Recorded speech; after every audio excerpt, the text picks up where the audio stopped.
Assalamualaikum Luf Indonesia kesayangan si akunya. Jumpa lagi di Viral for Justice dengan hashtag kita Save Pesantren Indonesia.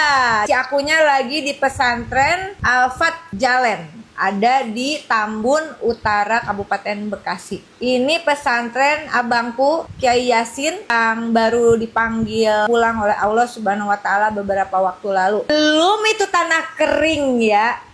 Tiba-tiba ada orang datang dari Badan Pendapatan Daerah nagih pajak. Kang Purbaya, tolong Kang Purbaya. Nah, sebenarnya pertanyaannya supaya cerdas nih semuanya nih sama Nyi Iroh di sini. Ada aturannya terkait dengan yang namanya PBB itu. Ya, ini dikatakan di pasal 38 yang dikecualikan dari objek pajak bumi bangunan P2 adalah kepemilikan, penguasaan, dan atau pemanfaatan atas bumi dan atau bangunan yang digunakan semata-mata untuk melayani kepentingan umum di bidang keagamaan, panti sosial, kesehatan, pendidikan, dan kebudayaan nasional yang tidak dimaksud untuk memperoleh keuntungan. Yayasan abang gue tuh nggak cari untung, berani-beraninya nagih ya. Kita selesaikan secara adat hukum maksudnya. Nah, Besti, aku lagi sama mbakku Mbak Naili yang sekarang harus mengurusi pesantren warisan alhamdulillah dari suami tercinta abangku Kiai Yasin. Dan siswanya berapa Mbak? 1018. 1018. Jadi ceritain dikit Mbak, gimana tuh waktu itu kejadiannya? Terkait pajak ini sekitar 2010-an gitu ya, kita ngurus ke KUA untuk pengurusan sertifikat wakaf. Nah, itu ternyata pengurusan wakaf itu lama dan laki-laki butuh biaya karena memang sertifikat wakaf itu mahal ternyata. Nah, untuk PBB saat itu pihak KUA itu menenangkan kami, bilang kalau pesantren itu dibebaskan dari PBB. Emang aturan hukumnya kayak gitu? Nah, karena kami orang awam ya kami senang langsung lah, istilahnya kita nggak ngecek bener apa enggak. Ternyata mulai dari tahun 2024 itu kami ada surat tagihan pajak. Tiba-tiba 2025 itu kami dapat surat terkait pajak PBB bahwa pesantren kami akan dipolis lain. Saya nangis terus terang. Nggak lama dari itu abah wafat. Gimana anak saya kalau dipolis lain? Ribuan santri sekolah. Sedangkan itu murni bukan kesengajaan. Jadi memang sudah diinformasikan bebas bayar gitu. Ini kan sebenarnya kalau buat si akunya pesantren itu udah mengambil alih tanggung jawab negara. Nah, mestinya hal-hal kayak gini tentu nggak terjadi. Singkat cerita, berarti sebetulnya ada aturan yang pesantren itu bagian dari yayasan atau lembaga yang tidak komersial, sehingga memang dikecualikan, bisa dapat pengurangan atau bahkan dibebaskan. Jadi memang di Kabupaten Bekasi itu sudah diatur, Bu.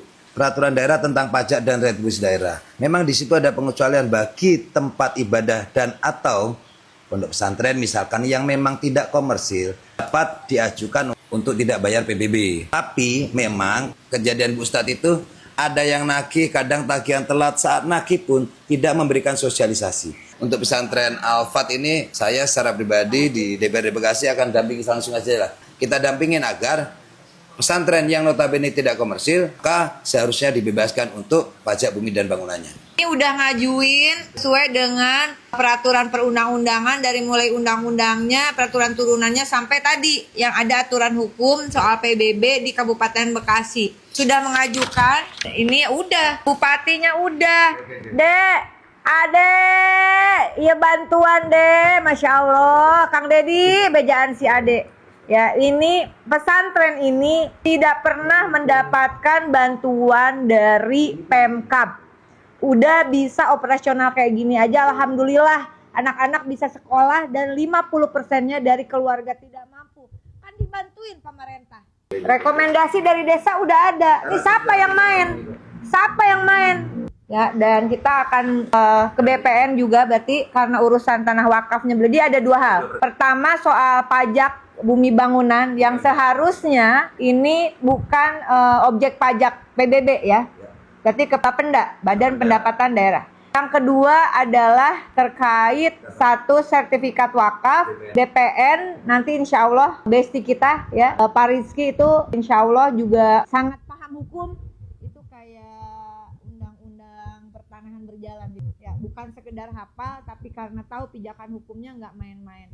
Insya Allah aku kawal langsung. Mbakku jangan berkecil hati, sama bestie-bestie dari seluruh Indonesia kita doakan pesantren Al-Fat ini mendapatkan haknya, murid-muridnya yang tidak mampu juga dapat PIP, nggak pakai ribet, urusan PIP-nya juga ribet banget. Ini beda dengan sekolah umum pemerintah, ini orang tuanya nggak ada di sini yang ngurusin. Ini Bu Nyai, Pak Kiai sama guru-guru yang kerjaannya juga nggak sedikit. Kalau PIP harus dapat tapi harus bolak-balik ngantri di bank, itu juga nambah kerjaan, anaknya harus diboyong datang ke bank dan banknya juga ganti-ganti. Nah, jadi ada 3 hal. Kayaknya banyak, satu-satu kita bereskan dan jalan tapak perjuangan dari Al-Fat ini mudah-mudahan ini menginspirasi bagaimana cara pendampingan, mengadvokasi apa yang menjadi hak-hak pesantren agar bisa tetap survive dalam mendidik anak-anak dengan lebih baik ya, dengan kualitas yang lebih baik tanpa diribetin syarat-syarat administrasi yang sebetulnya kalau mau dikorek itu bahkan bertentangan dengan peraturan perundangan yang ada. Terima kasih Mbak Uul dan semua para kiai yang hadir di sini. Mohon doanya. Kita akan pergi ke pertama Bapenda, yang kedua ke BPN. Habis itu insya Allah ada waktu kita berkunjung untuk silaturahmi ke Kementerian Agama. Terima kasih, tetap semangat. Assalamualaikum, salam sopan Indonesia. Mana tuh orang Bapenda? Adepin gue ya ntar.